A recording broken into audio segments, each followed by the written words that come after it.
Les ondes de Limo. Osez la curiosité pour votre bien. Anne-Sandrine Di Girolamo.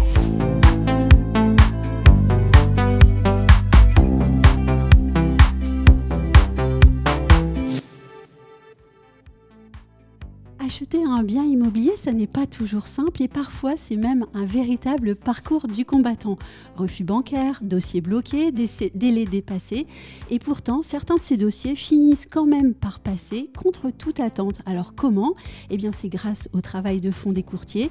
Et c'est exactement de cela que nous allons parler aujourd'hui avec un courtier qui a beaucoup d'histoires à partager avec nous.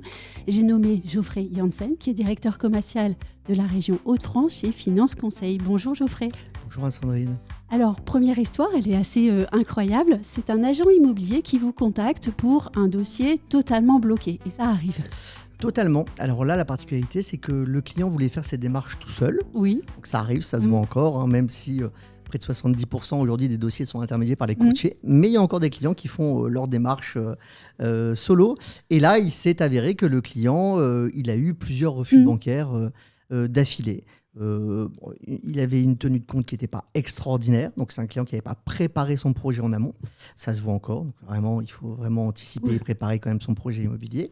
On a été sur un client qui était âgé aussi, et donc une assurance emprunteur qui était aussi élevée, et donc on avait aussi une problématique de taux, plus une mauvaise tenue de compte, etc. Et donc on avait 7 refus bancaires consécutifs.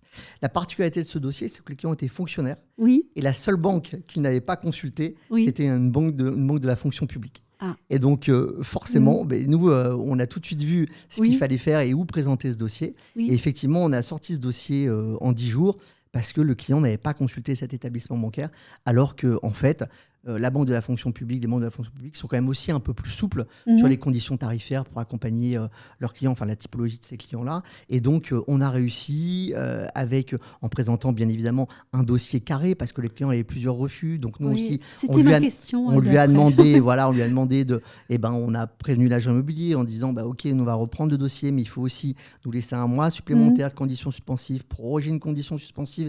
Et nous, on a dit au client, on va mettre votre dossier au carré. Pendant un mois, on vous demande d'avoir une tenue de compte qui est correcte pour pouvoir représenter votre dossier, que ça se prépare.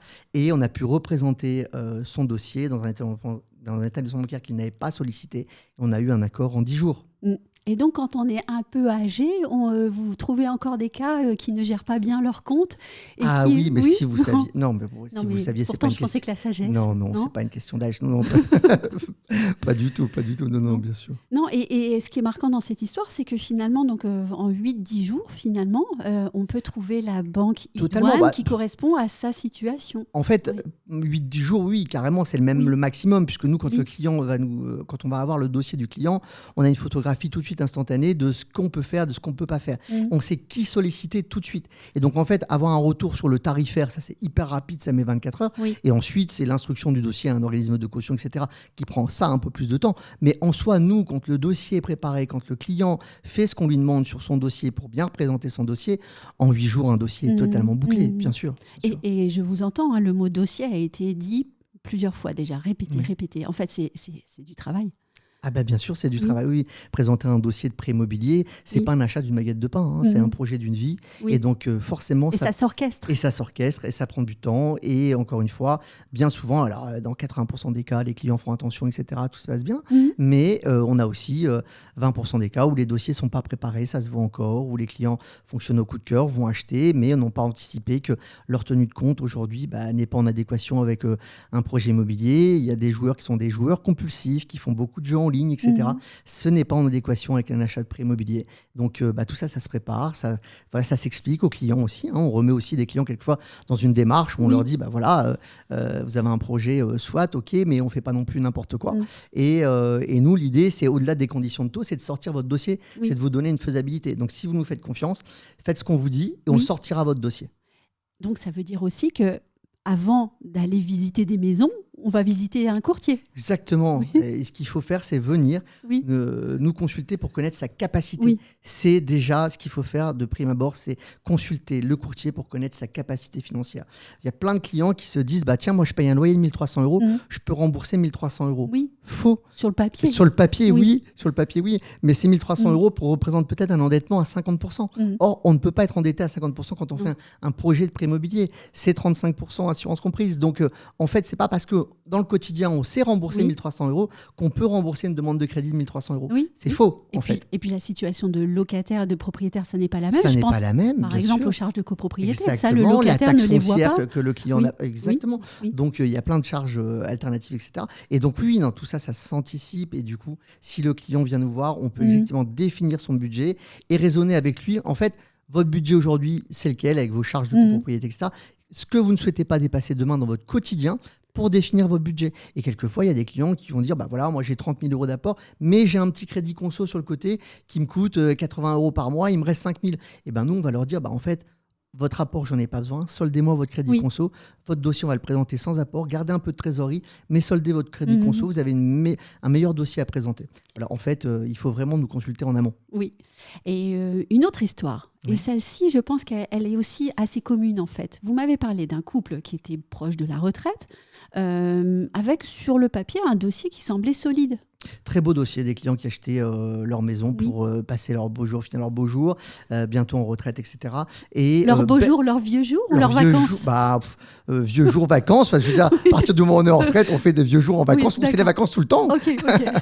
Et donc, bien un beau dossier sur le papier, pareil, 100 000 € d'apport, donc très bien. Oui. Sauf que les clients avaient tous les deux une problématique d'assurance emprunteur.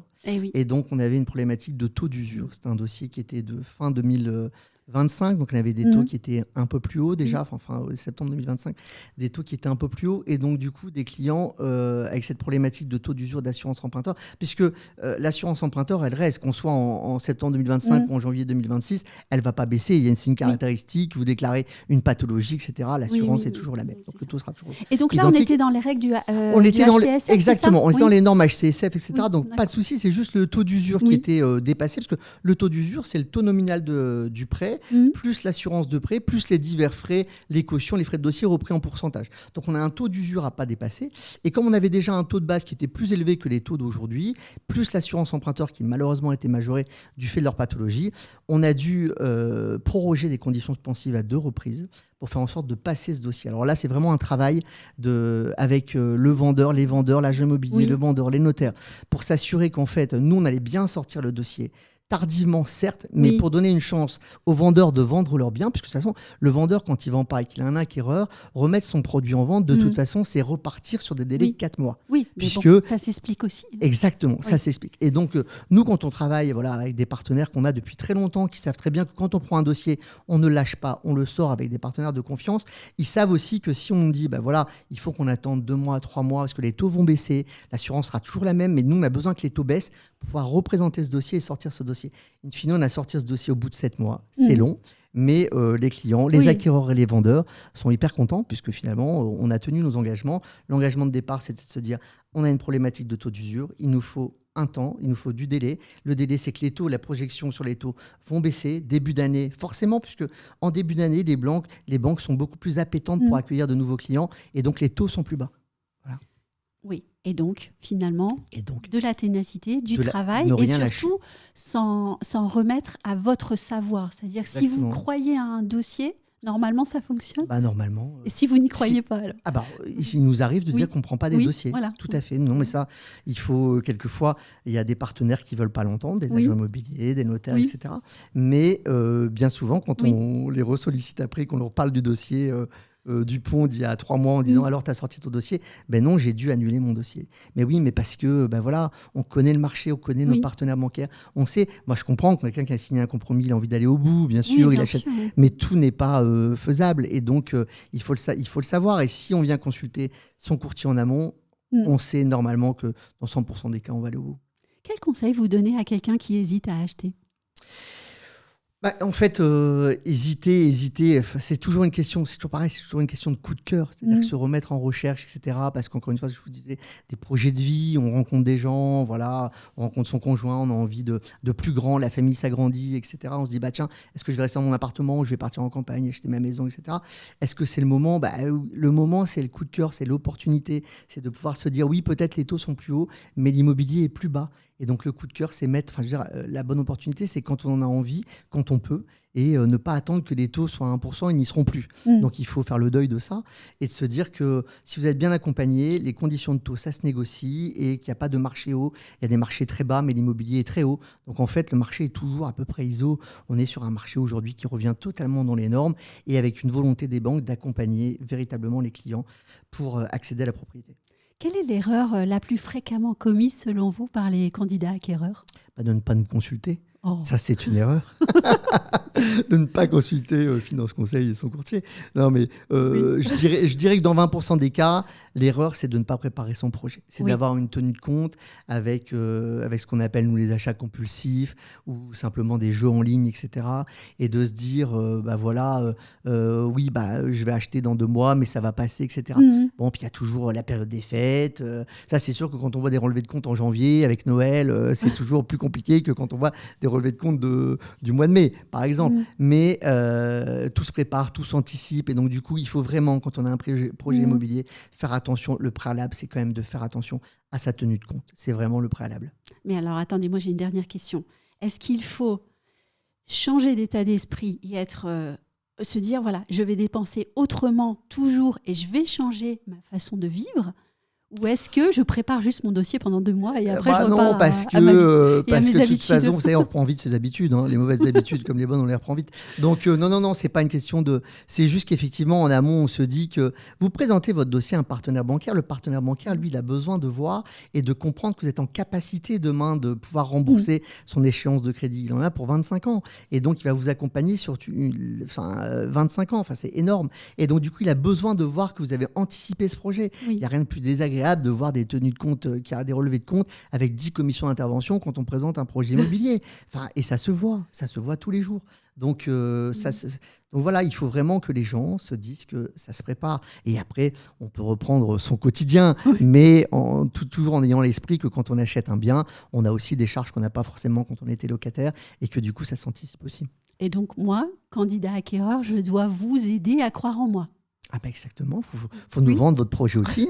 Vous devez exactement, quand vous venez nous voir. Et oui, il faut. Alors nous, on va essayer, on y croit parce que quand on a un dossier de prêt immobilier, l'idée c'est de le financer. Sinon, il n'y a aucun intérêt. Quand vous venez nous voir, c'est pour chercher une solution au-delà d'un tarif, encore une fois. Mais bien évidemment, vous êtes porteur du projet, donc il faut que vous soyez motivé pour votre projet. Mais ça, il n'y a pas de problématique. Je veux dire, les gens qui viennent nous voir croient en leur projet quand même. Généralement, pas trop de sujets. La question est plus sur ceux qui ne viennent pas vous voir.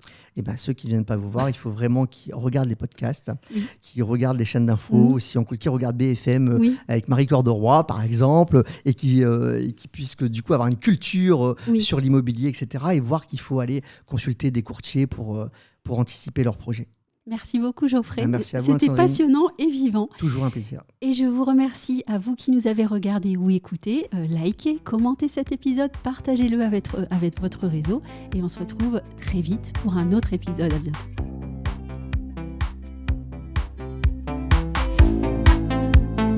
Retrouvez les ondes de l'IMO sur ondedelimo.com, les réseaux sociaux et la newsletter.